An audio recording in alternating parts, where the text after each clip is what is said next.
देवगढ़ जिला barcode block ठारे आज वीडियो स्मृतिरंजन साहू और ब्लॉक अध्यक्षा पुष्पांजलि पात्र उपस्थित घर घर त्रिरंगा कार्यक्रम और नगर परिक्रमा कार्यक्रम अनुष्ठित होता।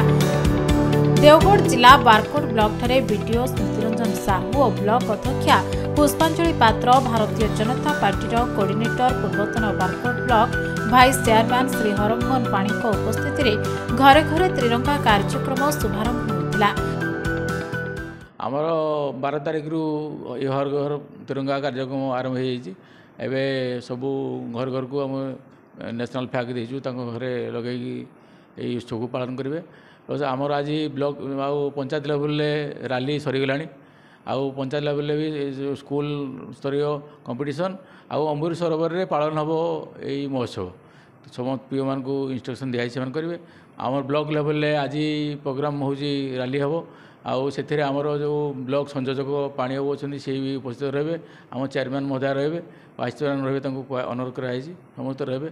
यही प्रोग्रामटा जेहतु जातीय कार्यक्रम यहाँ को साफल्यमंडित करने समस्त को अनुरोध कर हम काली भी आम कार्यक्रम रखीचु फ्लैग होस्टिंग हम सांस्कृतिक कार्यक्रम हम निकटस्थ जॉइंट हाईस्कूल छात्र छात्री शिक्षक शिक्षयित्री अंगनवाड़ी दीदी एमपीके आशाकर्मी घरे घरे त्रिरंगा कार्यक्रम में सामिल हुए नगर परिक्रमा करते।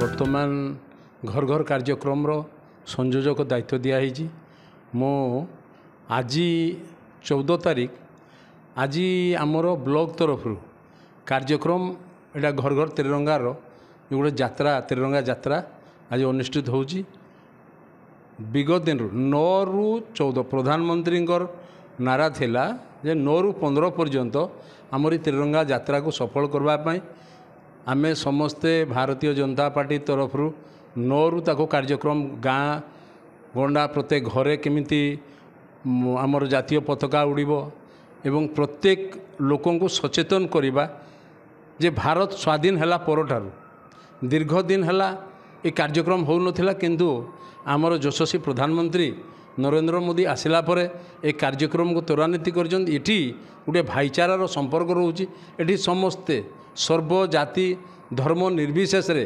समस्त को एकतावाद मंत्र से ई माध्यम रे प्रेरणा करुचंती एवं आमको मध्य कहिचंती जे ग्रामांचल रे जाई लोकंकर समस्या सहित जोड़ी हुंतु। एणु सेठे आजिर भी बहुत अच्छी आमर तर्क सभा अच्छी एवं सांस्कृतिक कार्यक्रम ब्लॉक रे मध्य अच्छी आम जिला स्तर रे भारतीय जनता पार्टी तरफ मध्य अच्छी। एणु ये कार्यक्रम को केमिति सफल करबा सेते लगी आमे प्रचेष्टा करू। देवगढ़ देवानंद नायक रिपोर्ट खबर ओडिशा।